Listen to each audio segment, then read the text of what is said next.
그래서 정부가 11조 7천억 원 규모의 추경 예산안을 편성해서 이제 국회에 제출을 한 그런 상황이죠.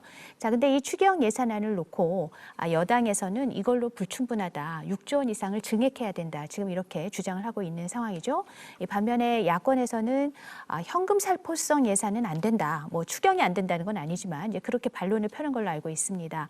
또 한편으로는 이 지금 현재 대구 경북을 특별 재난 지역으로 지정하려고 하는 그런 움직임이 있는데 이처럼 피해가 큰 지역이나 계층을 이렇게 핀셋 지원하는 게 더 효과적이 아니냐 뭐 이런 얘기도 나오는 걸로 알고 있는데요. 자, 지금처럼 이 비상한 시국에 어떤 식의 재정 정책, 경제 정책을 펴는 것이 민생에 가장 큰 도움이 된다고 생각하십니까? 일단 저도 추경이 규모가 충분하다고 생각하지는 않습니다. 그다음에 이제 지금 앞으로 벌어질 상황을 감안한다면 아마 더 많은 돈이 필요할지도 모르겠습니다. 그런데 저는 추경의 내용이 문제라고 보여집니다. 일단 11조 7천억 원 중에 10조가량이 국채 발행입니다. 올해 예산까지 합하면 지금 한 70조 정도를 지금 부채를 갖고 운영해야 되는 상황이고 아시다시피 경기가 안 좋다 보니까 이번에 이제 세입경 정도 가지고 왔습니다. 추경에. 원하는 만큼 세수가 들어오지 않는 거죠. 그러면 저는 정말 지금이야말로 우리가 비상 상황이라고 보여집니다. 최소한의 돈을 최대한의 효율을 보이고 효과가 있는 쪽에 집어넣고 앞으로 돈이 계속 써야 되는 것들을 최대한 막는 거에 초점이 맞춰져야 된다는 거죠. 그런데 지금 추경 예산 편성이 아마 그렇게 편성되어 있나? 저는 그렇게 보지는 않습니다. 그리고 뭐 일부 부적절하게 여당 친여권 인사들이 뭐 대구 사태니 신천지 사태니 이런 말을 갖고 해서 대구 경북 주민들을 굉장히 마음을 아프게 하셨는데 아니 그렇게 말은 하시고서는 정작 추경에서 돈을 쓰는 건 한 3,500억 정도? 예. 그 정도를 갖고 우리가 정말 그런 앞뒤 말이 맞나라고 생각해 보면 국민들은 저는 되게 의아해한다고 보고 있습니다. 다음에 뭐 논란이 많은 재난 기본소득 같은 경우도 마찬가지인데 저는 그것도 지금 뭐 정치권에서 되게 우후죽순 얘기가 되고 있는데 네, 재난 기본소득 얘기는 조금 이따 해보겠습니다. 필요한 지역에 한해서만 할 수 있는 우선 조치가 저는 먼저이다라고 보고 있고요. 제가 앞서 말씀드린 것처럼 이번 사태는 단기간에 끝나지 않습니다. 그래서 굉장히 중장기적으로 봐야 되고요. 저는 그러기 위해서 지금의 돈은 굉장히 한정적으로 효과를 먼저 큰 일이 터지기 전에 우리가 그것을 막을 수 있는데 초점이 맞춰져야 된다는 생각을 하고 있습니다. 예, 박용만 상공회의소 우리 회장님께서 얼마를 주장하신지 혹시 아십니까? 40조 추경해달라고 말씀하시더라고요. 그래서 정말로 경제권에 있어서 제일 핵심적으로 활동하시는 분인데 얼마나 기업들이 어려우면 40조 원을 말씀하실까 그런 생각을 했습니다.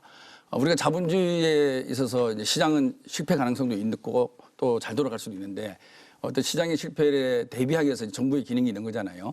그리고 정부가 재정을 확장적으로 운영할 거냐 또는 긴축을 할 거냐 그런 상황과 때에 따라서 다를 거고 근데 최근에 작년 재작년 IMF나 OECD의 보고서를 보면 우리나라의 확장적 재정 정책을 공고하고 있다는 거는 우리 의원님도 아실 거예요. 그래서 그 기조는 그거는 뭐냐면은 민간 사이드의 활력이 많이 떨어지고 있으니 정부가 마중물 역할을 적극적으로 하라 이런 공고거든요. 거기다가 이제 코로나19가 터진 거죠. 그러다 보니까 물론 우리 김연아 의원님 말씀하신 대로 세수가 작년 재작년만큼 덜 거치고 그다음에 국채 발행을 통해서 재원을 조달해야 되고 이런 한계는 분명히 있습니다. 분명히 있는데 그래서 객관적으로 보면 우리나라가 OECD 국가 중에서 재정이 상당히 튼튼한 나라에 속합니다.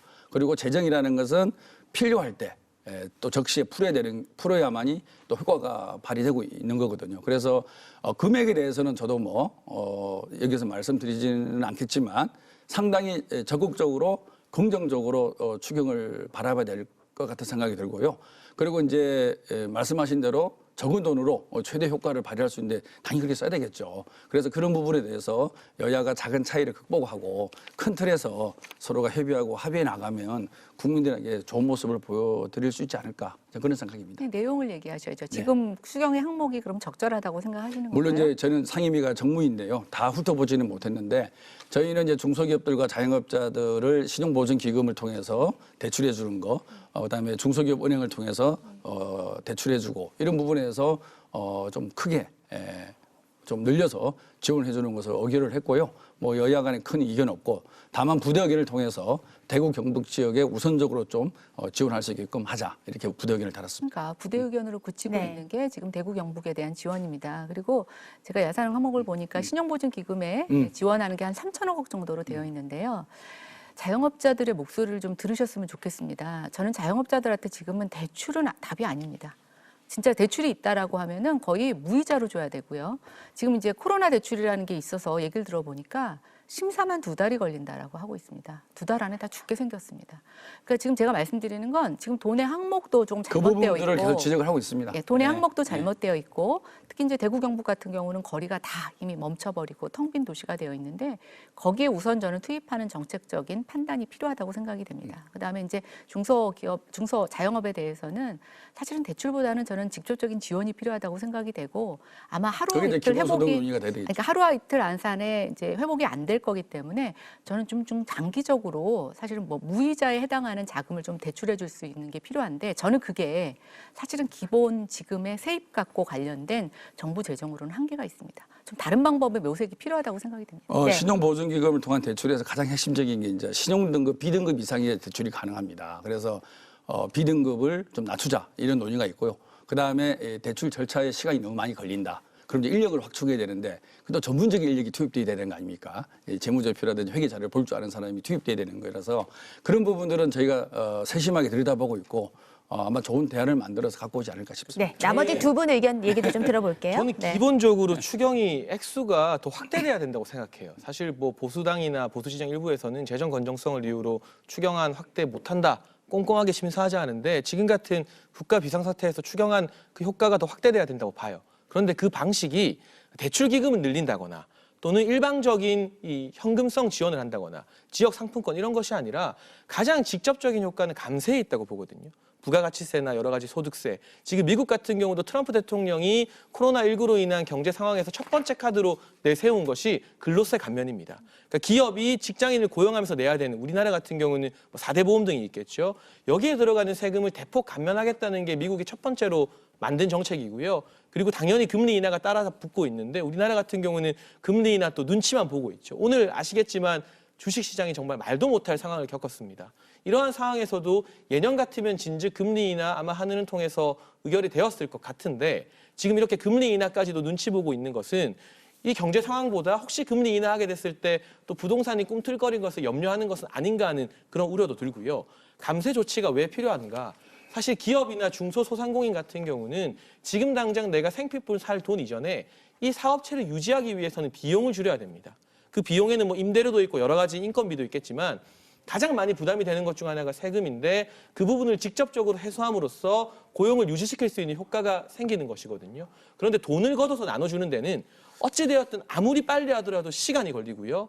사람이 또 투입이 돼야 되는 것이고요. 돈을 얼마나 걷어서 누구에게 어떻게 나눠줄지 논의하는 과정에서 아마 이 밤샘 토론과는 비교도 안 될 정도의 국회에서의 기싸움이 있을 겁니다. 그런 것보다 직접적인 효과가 있는 감세를 했으면 좋겠다. 또 제가 긍정적인 예시로 호주의 예시를 하나 들고 왔는데요. 호주 총리가 직접 발표를 했습니다. 코로나 대책에 대해서. 여기 보게 되면 자산 상각을 통한 법인세 감면에 호주 39억 달러를 의결하기로 했고요. 그리고 중소기업 고용 지원에 80억 달러입니다. 물론 호주 같은 경우는 극빈층을 대상으로 한 사람당 750 호주 달러를 현금으로 지급하는 예산도 48억 달러가 포함이 되어 있어요. 그렇기 때문에 필요하다면 정말 어려운 극빈층을 향해서는 현금성 지원도 할 수 있지만 그것보다 훨씬 더 큰 규모의 감세 정책과 기업을 지원하는 정책이 우선이 돼야 되고 현금성 지원 정책 같은 경우는 극빈층, 정말 생계가 어려운 분들에게 선별적으로 투하될 때 더 큰 효과를 볼 수 있고 쓸데없는 정쟁도 일어나지 않는 즉각적 효과를 볼 수 있을 거라고 봅니다. 네, 일단 추경 부분은 늘려야 된다라는 것에는 다 공감대가 내분이 형성이 된 것 같습니다. 지금 11조 7천억 원의 내역을 보면은 8조 정도가 경기 살리기와 감염병 방역 고도화에 들어갑니다. 그 감염병 방역 고도화 부분에 2조 3천억 원, 그리고 중소 상인 살리기에 2조 4천억 원, 그리고 민생 고용 살리기에 3조, 그리고 지역 경제 살리기에 8천억 원, 이거 합하면 한 8조 정도 돼요. 그러니까 11조 7천억 원 정도 중에서 대부분이 사실은 그 감염병을 막는 것과 경제 살리기 중에서도 중소기업, 중소상인, 지역 경제 이런 것에 들어가는 것이고, 전 이 추경 규모가 늘려야 된다는 것에는 좀 동의를 하고 그리고 지금 재정을 확대해야 된다는 것도 동의를 합니다. 코스피 코스닥이 지금 폭락을 했고 환율이 1,200원대까지 올라갔어요. 그러니까 우리나라 돈 가치가 떨어진 거죠. 디플레이션으로 가지 않기 위해서 지금 굉장히 적극적인 재정 정치가 필요한데 재정 정책이 필요한데 저는 감세는 반대합니다. 예를 들어볼게요. 지금 임대인들에 대해서 착한 임차료 감면을 하시면 세금을 깎아주기로 했어요. 근데 이거를 한번 상상을 해보면 임대 수입이 많은 분일수록 더 많은 혜택을 봐요. 왜냐하면 소득세가 누진세율로 돼 있지 않습니까? 그래서 좀 더 많은 세금을 냈던 돈 많은 분들이 굉장히 그 40% 이상 부분에서 다른 세율을 내려가게 되기 때문에 굉장히 많이 감세 효과를 보는 거예요. 그래서 세금을 가지고 지원할 경우에는 사실은 그 트럼프 정책도 그러한데 부자에게 세금을 덜 내게 해드리는 거예요. 돈을 더 쓰시라는 거죠. 그것도 한 방법입니다. 그런데 그런 효과보다는 똑같은 돈을 들이고서도 더 효과적인 것이 있습니다. 물론 뭐 또 하나 아까 의원님 말씀하신 것처럼 금융 정책도 있을 수 있어요. 근데 이것의 부작용은 우리가 지금만 살 게 아니잖아요. 근데 빚쟁이를 양산합니다. 그 후에 어떻게 하실 건지에 대해서도 대책이 있어야 되겠죠. 마지막으로 논의가 될 수 있는 것이 지금 다음 주제이지만 기본소득이에요. 돈을 그냥 나눠주는 겁니다. 감세를 하는 것이 아니라 필요한 곳에. 그렇기 때문에 이러한 주제가 지금 여러 뭐 경남도지사라든지 아니면 뭐 이재용 씨라든지 이재명 지사라든지 이런 분들이 얘기를 하고 있는 것 같습니다. 저는 한 가지 대책을 조금만 더 제안하고 싶은데 사실 우리가 최근에 겪었던 금융위기가 또 경제위기가 이명박 전 대통령 시기에 있었습니다. 2008년 그 금융사태 기억하실 건데요. 그런데 많은 분들이 모르시는데 그 금융위기를 겪고 나서 2010년부터 2012년까지 우리나라의 경제 성장률이 혹시 얼마인지 아마 모르실 거예요. 2010년에 6.8%, 그리고 11년에 3.7%, 12년에 2.4%. 그야말로 기록적인 OECD 내 경제 성장률을 우리가 보여주면서 금융위기에서 반등을 했거든요. 그때 이명박 정부가 추진했던 정책 굵직하게 두 가지를 내세운다면 금리 인하로 인한 환율 정책이 있을 것이고요. 또 한 가지가 4대강 산업을 비롯한 SOC에 전폭적인 투자를 한 겁니다. 4대강 산업이 환경적으로 좋으냐 나쁘냐를 떠나서 대규모 SOC, 사실 문재인 정부 같은 경우도 지난해에 SOC 예타 면제라면서 떠들썩하게 몇십 조짜리 계획안을 발표했잖아요. 근데 지금 제대로 착공해서 삽든 사업, GTX 같은 경우도 도대체 세워라 내워라 하고 있는데 이런 시기일수록 우리가 현금을 나눠주는 1차원적인 대안에 머무는 것이 아니라 감세에 대한 의견은 저와 좀 다르신데요.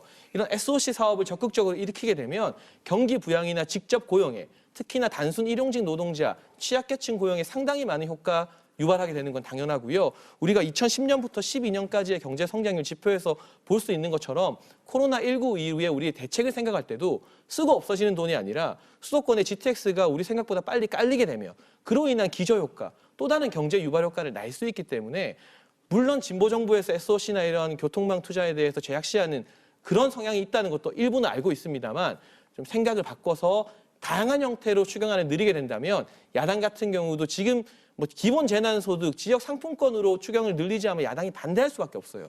그러나 이런 다른 패러다임, 감세와 SOC 확대 등을 들고 나오게 된다면 야당도 훨씬 전향적으로 협상 테이블에 앉을 수밖에 없을 것 같습니다. 네, 코로나로